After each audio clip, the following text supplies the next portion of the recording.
اهلا بيكم معايا في فيديو جديد، والنهارده انا حابه اتكلم فيه عن المقارنات. كان في تعليق من بنت على القناه عندي، انا معرفهاش الصراحه، بس هي بتقولي مها اتكلمي عن يعني ان هي عندها تقريبا في اواخر العشرينات، وعندها زي مقارنة ما بينها وبين الناس اللي كانوا معاها مثلا في الكلية او whatever، وهم ما كانوش اشطر منها ولا حاجة بس تقدموا عنها. قابلت برضو واحدة او عملت تليفون مع واحدة صاحبتي صغننة هي في السن، فبقول لها مالك وكده، هو فبتقولي انا كملت 40 سنة وحاسة ان انا ما عملتش حاجة، ويعني عندها احباط، وايه الوظيفة اللي انا فيها وايه الدنيا اللي انا فيها. فانا يا جماعة حابة النهاردة اتكلم عن المقارنات. اول حاجه احنا لما بنيجي نقارن، لو عايزين نقارن يعني، ولو ان الواحد ما بيحبش المقارنات، لكن لو الواحد هيحب يعني هيقارن ما بينه وما بين هو نفسه. يعني انا نفسي، يعني انا مثلا من 5 سنين كنت ايه ودلوقتي بقيت ايه، امبارح كنت ايه والنهارده بقيت ايه. يعني انا بقارن نفسي بنفسي، لكن انا مش بقارن نفسي بغيري. ليه بقى؟ لان اساسا غيري ده عنده ظروف مختلفة تماما غيري. خلاص. تاني حاجة، ما يغركوش الناس من بره شكلها حلو ودنيتها حلوة. انت لما بتتعمق، لما الظروف يعني بتسمح وتتعمق شوية في احوال الناس دي، انت بتسمع عن مش عايزة اقول مقاسي، بس عندهم مشكلات قوية جدا، يمكن مشكلات اكبر من مشكلتك انت وانت ما كنتش تعرف عنها حاجة. فمحدش يا جماعة، الصورة اللي احنا كلنا بنصدرها لبعضينا دي هي مش الحقيقة الكاملة.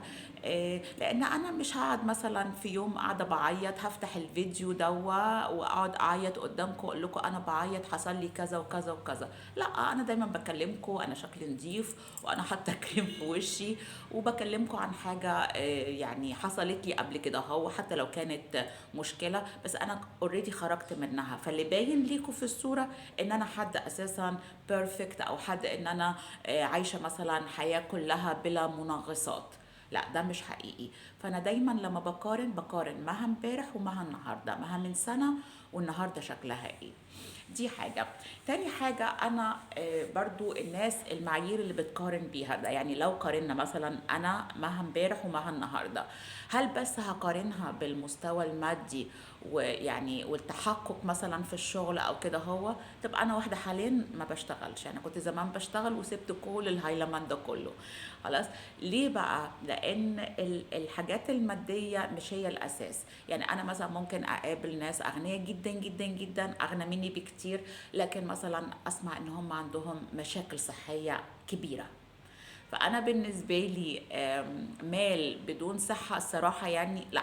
يعني انا مش بقول لا ده لا ده، بس انا بقول يعني لو حد انا شايفاه ان هو واو علشان عنده فلوس او عنده مال اكتر مني، فانا بالنسبه لي لما اعرف مثلا ان صحته مش قد كده، هو مش هيبقى بالنسبه لي يعني حاجه واو. لما اعرف ان هو عنده مشاكل اوريدي مع اهل بيته، مع ولاده، ابن منهم مش عارفه عنده كذا. فيا جماعه الصوره زي ما قلت لكم كده الخارجيه مش هي يعني الصوره اللي تاخدكم. في ناس على فكره معاها مثلا اموال كتيره وبوزيشن كتير وعندها قلق غير عادي، فيش يعني بجنيه هدوء نفسي. والهدوء النفسي ده هو انا كمها يعني الصراحه هو ده التارجت بالنسبه لي اللي بقيس بيه. مها امبارح او الشهر اللي فات، ومها الشهر دوا اخبارها ايه في الهدوء النفسي. يعني ده بالنسبه لي هو التارجت الاساسي اللي انا يعني بسعى اليه، او بحاول ان انا اكون في الحاله دي. طبعا مش غصب عني، مش بجبر نفسي، لكن على قد ما بقدر بحاول. طب لو احنا لقينا ان احنا بقالنا فترة حالنا واقف زي ما بيقولوا، مفيش تقدم مفيش تحسن، فانا مفروض في الوقت في الموضوع ده او في اللحظة دي اقف مع نفسي وقفة، بس تكون وقفة حقيقية. والوقفة دي هبدأ ان انا اول حاجة استلم مسؤوليتي يا جماعة. يعني دايما احنا بنحط اخطائنا مثلا على تربيتنا، بابا عمل ماما عملت. بنحط مسؤوليتنا على المجتمع، انا مثلا نشأت مثلا في بيئة متحفظة جدا، لا انا نشأت في بيئة كانت مثلا متحررة. فرص التعليم بتاعتنا. يعني مثلا اللي اوريدي اهله ودوه مدارس لغات من هو صغير، او مامته كان نصه مصري ونصه اجنبي، اكيد ده هينطق لغه يعني احسن مني بكتير. يعني فاهمني؟ فما فيش وجه للمقارنه، انا ما اقدرش اقارن، وفي نفس الوقت انا ما اقدرش ان انا العن ظروفي، ان انا كانت امي مش نصها اجنبي، ولا اهلي ما قدروش ان هم يودوني مدرسه لغات او مدرسه اجنبيه، او اتعلمت بره مثلا او كده. هو فكل الحاجات دي كلها انا مش هلعن الظروف، بالعكس انا الحمد لله هي دي كانت ظروفي، هي دي كانت دنيتي، هو ده المعطيات اللي انا طالعه بيها. خلاص، يبقى اول حاجه احنا مش بنلقي المسؤوليه على اي حد. وفي نفس الوقت انت لما تتحمل المسؤوليه مش معناها بقى ان انا كمان هلوم نفسي، برضو ده ألعن وأجل سبيلا. ليه؟ لأن أنا يعني هو ده وعي حاليا، وأنا لاحظت إن وعي الحالي ما فيهوش تقدم، وإن في ناس تانية برضو يعني هقول إن هي بتسبقني. الناس كمان يا جماعة اللي بتسبقني في أي حاجة دي تبقى المفروض إن بالنسبة لي مش نقط غيرة قد ما هي نقط تحفيز. يعني أنا لو لقيت حد بيعمل حاجة أساسا أنا عايزة أعملها، ده هيساعدني ان هو يحفزني ان انا اعمل زيه، لكن مش ان انا اقعد اقارن نفسي بيه، لان زي ما قلت لكم كل واحد ظروفه غير التاني خالص. ومحدش على فكره يا جماعه يعني متهني 100% زي ما انتوا فاكرين. يعني كل واحد عنده القصص بتاعته، وعنده الايشوز بتاعته والتحديات بتاعته. طيب انا لو لقيت حالي واقف زي ما بقول، اول حاجه ان انا هستلم، يعني هجيب بقى الملفات دي كلها، تعالوا كده هاتوا بقى ايه، سلموني انا الملفات خلاص. مفيش بقى اي نوع من انواع اللوم زي ما قلت، لا على الاهل ولا المجتمع ولا الحكومه ولا اي حد خالص. انا متحمله الملف دوا، مفيش لوم على نفسي. دي تاني حاجه. تالت حاجه، ابدا بقى ايه، ورقه وقلم كده هو واكتب هي ايه افكاري في العموم يعني، او ايه اللي انا عايزه احققه. يعني مثلا في مثلا بنات كتيره جدا عايزه تتجوز خلاص، مثلا تقول لها انت عايزه يعني تتجوزي وكده، هو تقول لي لا انا نفسي اسافر، لا انا نفسي اشتغل. فاقول لها طب انت يعني حتى كل او نقطه ضعفك او نقطه مقارنتك مع الاخرين ان مثلا صاحبتك دي اتجوزت وانت ما اتجوزتيش، تقول لي اه ما هي اصل المفروض ان انا اتجوز. ليه مفروض؟ اصل ماما بتزن، اصل المجتمع بيقول. فاحنا مشفرين او احنا مبرمجين على طموح او احلام حقيقي هي مش بتاعتنا احنا، واحنا في الاصل مش عايزينها. يعني فاهمين؟ يعني مثلا الناس مثلا عايزه تجيب واحد فيجيتيريان وعايز يجيب لحمه ويجيب مش عارفه ايه ويجيب ايه، وكل الحاجات دي كلها هو ما نفسوش فيها، هو نفسه في سندوتش طعميه، سندوتش فول، يعني هو ده اقصى امانيه، ودي حاجه سهله بالنسبه له. لكن هو دايما ايه هيقارن ايه ده، السفره بتاعتي فقيره ده غني، لكن انا نفسي في ده، انا اقدر اكل ده، لكن غيري نفسه في ده.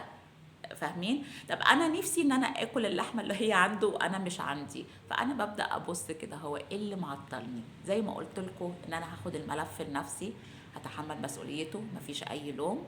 تاني حاجه، هبدا ان انا اعرف مواهبي في ايه. يعني يا جماعه احنا من كتر المواهب اللي عندنا اللي ربنا حبينا بيها، ما بقيناش مدركينها لان هي عندنا. يعني فاهمين؟ يعني يعني مثلا ان انت مثلا جدع، انت فاكر ان الناس كلها جدعة، فلما بتيجي مشكلة عندك بتفاجأ ان لا الناس مش جدعة. فدي ميزة مثلا بلس ليك، لان انت ما كنتش تعرفها لان هي حاجة موجودة اصيلة فيك، لكن هي فعلا انت فيها مثلا يعني متميز. ممكن متميز ان انت بتدور على حلول كتيرة. خلاص، انت متميز مثلا ان انت عندك موهبة معينة في الرسم او في الفن عموما، عندك موهبة في الرياضة، عندك موهبة في الحساب.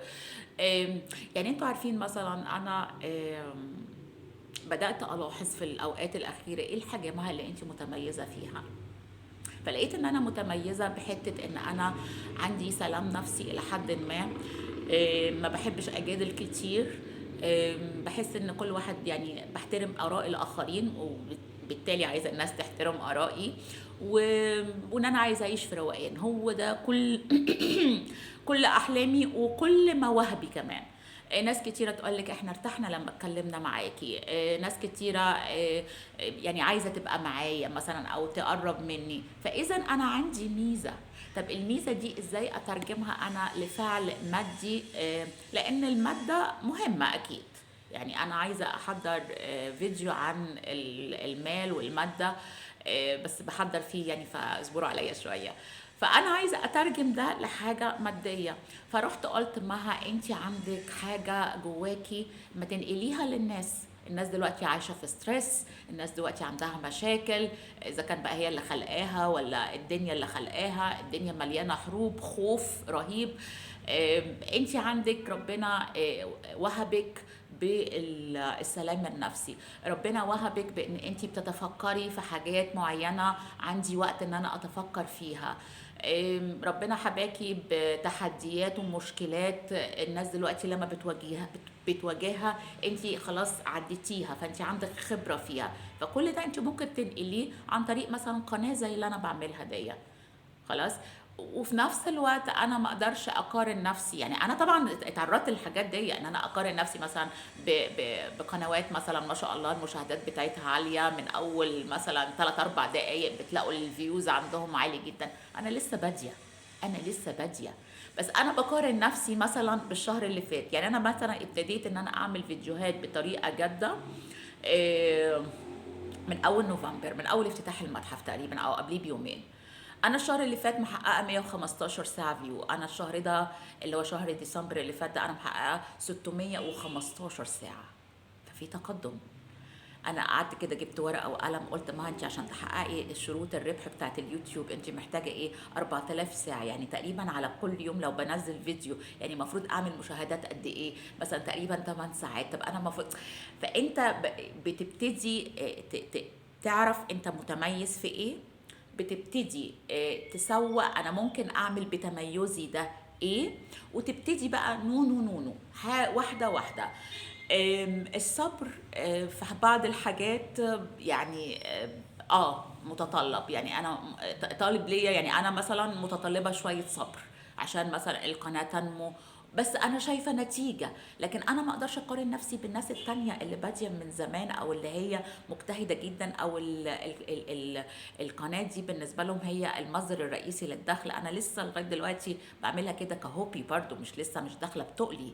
فاهمين؟ فما اقدرش اقارن نفسي لان انا مثلا ابتديت في فكره القناه دي من ابريل 23 بس. ابتديت شهر وبعدين تقاعست لظروف ما، وبعدين ابتديت وبعدين تقاعست او يعني كسلت.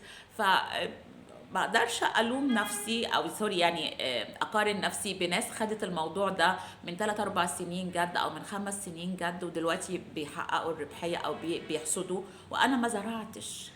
وبزرع دايما زي ما قلت لكم كده في الحاجه اللي انا اعرفها، في الحاجه اللي انا افهم فيها، في الحاجه اللي انا متميزه فيها. فعشان كده احنا محتاجين ان احنا نقعد ونفكر مع بعضينا انا متميزه في ايه. ودي حاجه على فكره برضو مش سهله قوي ان الواحد يعرفها. طيب، حاجة كمان ان انا لازم علشان حالي يتقدم بدل ما هو واقف كده، هو اشوف انا طاقتي مشتتة في ايه. يعني عادة مثلا احنا طاقتنا مشتتة في الترندات اللي ملهاش لازمة. انا صراحة الترندات باخد منها عبر يعني، لكن انا مش بروح قوي مع الناس دي يعني. خلاص. دي حاجة. تاني حاجة، ماما قالت، بابا عاد، خالتي، اختي، المدرسة، مش عارفة، زميلي، زميلتي، جوزي، بنتي. يعني احنا طول الوقت قاعدين بنفكر في مشاكل او في حاجات يعني بتستنفذ مننا القوة بتاعتنا. فأنا لو خرجت نفسي من كل الدايرة دي كلها وبقيت مشاهد، والمشاهد ده حاجة يعني عالية جدا، ان انا كأني بتفرج على فيلم. فانا دلوقتي بتفرج على الفيلم بتاعي وبشوف هو انا وقتي مين مستنفذه. ما اقدرش اقول ان خدمتي لعيالي والجوزي والاهلي والامي وابويا ان دي ان هم مستنفذين طاقتي، لا دي حاجات بتاعتي يعني المفروض ان انا اقوم بيها. لكن انا مضيعه وقتي قوي قوي في ايه؟ ازاي اقدر اعمل الواجبات بتاعتي باسهل الطرق. خلاص. يعني مثلا لو هعمل محشي، لا ده مره يتعمل مره كل شهر، انا مش هقدر اعمله مره كل اسبوع مثلا يعني. بحاول ان انا انقي اكلات سهله، بحاول ان انا انقي اكلات صحيه. يعني بحاول دايما اقعد افكر ورقه وقلم واقعد ارسم انا وقتي ضايع في ايه بالظبط. شغلي، طب المواصلات شكلها ايه، طب يعني اقعد افكر واقعد العب بالحاجات اللي عندي دلوقتي. انا ما بفكرش في الحاجات اللي ايه المستقبليه، اللي هو انا لو جبت عربيه هوفر مش عارفه ايه، انا لو عندي الكيتشن ماشين الفلانيه هوفر ايه. لا، انا بفكر في المعطيات اللي عندي، وابدا ان انا يعني اشوف آه، وقتي ازاي استغله بالمعطيات اللي عندي. خلاص. طيب انا اكتشفت مثلا يعني ان في مثلا زميله في الشغل او زميل او وات ايفر بياكلوا وداني. خلاص. لا خلاص، انا بقى ايه، مش يعني مش هديلهم ودن قوي، خاصة لو يا جماعة الناس دي بتاكل وداني. يعني مش هحل لها مشاكلها، يعني هي عايزة تقعد يعني تاكل ودانك، لا مش عايزة.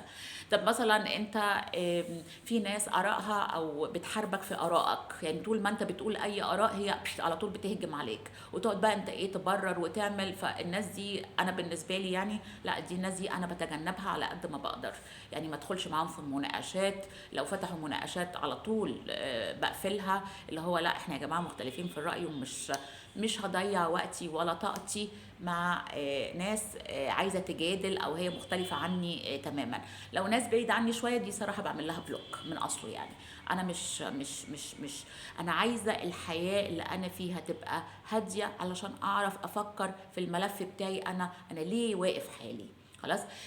فانا بروق الدنيا حواليا، واروق كمان المساحه اللي انا قاعده فيها. يعني الكراكيب انا اتكلمت كتير عنها. انا الكراكيب يا جماعه دي انا بتكلم عنها لان هي فعلا واقفه حالنا زي ما بيقولوا، الكراكيب الفكريه والكراكيب او الناس الكراكيب، او كمان الكراكيب الهدوم اللي مش عارفه الاجهزه اللي باظت. كل الحاجات دي كلها انا محتفظ بيها ليه واخده المكان بتاعي. انا عايزه افضي المكان جوايا، عايزه افضي المكان حواليا عشان ابدا انسج او يحصل خلق لتكوين للحاجه الجديده اللي هي المفروض تظهر لي، واللي انا من خلالها المفروض ان انا هتقدم او يعني هعمل تقدم بالنسبه لي. اعملوا الخطوات الصغيرة قوي دي اللي انا قلت عليها. يا رب اكون وضحت يعني على قد ما اقدر. هي كلها حاجات بسيطة جدا. حتى لو الناس القريبة منكم هي اللي انتوا بتشتكوا منها، حاولوا تتجنبوهم على قد ما تقدروا. حاولوا ان انتوا ما تحرقوش بنزين كتير معاهم. فاهميني؟ حاولوا ان انتوا تحتفظوا بطاقتكم، تجيبوا طاقتكم المتبعتره بره وتحتفظوا بيها. لو انتوا من الناس اللي بتتاثر بالاحداث الخارجيه او في مآسي او كده، هو خلاص بلاش نسمعها. يعني بلاش نسمع اخبار مش عارفه ايه، بلاش نسمع اخبار ايه، لان انا بتاثر لسه بيها، لسه عندي ضعف انساني. انا بقولش ان هو الضعف الانساني وحش، بس مش عايزه حاجه تعمل لي اعاقه ان انا اتقدم او تاخد طاقتي او تستنفذني. فاهمين؟ ف فهي دي الاستراتيجية اللي أنا يعني حاليا متبعاها.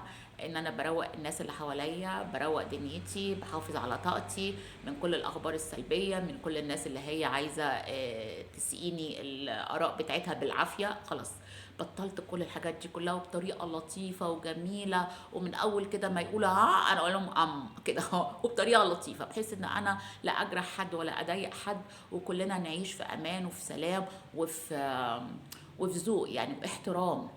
خلاص. لان انا مش هعيش لوحدي برضو في الكون ده، مش عاجبني بلوك. يعني ينفع نعمل بلوكات لناس، وفي ناس تانية مش هينفع ان احنا نعمل لها بلوكات. فاهمين؟ شوية بشوية بيبدأ الهدوء يعني يتسرب داخلكم. شوية بشوية هتلاقوا نفسكم ان انتوا ايه ده، في شوية ملل، في شوية فراغ، لان في حاجات خرجت. فالملل ده برضو نقعد معاه كده شوية ونصبر عليه لغاية ما يتمني ان شاء الله بحاجات جديدة روحكم ترتاح ليها. دي الاستراتيجية اللي أنا ماشية عليها. عشان كده أنا دايما بقارن مها بمها. كل يوم انت عملتي ايه يا مها النهارده، بتتقدمي بيه عن اليوم التاني بمنتهى الهدوء.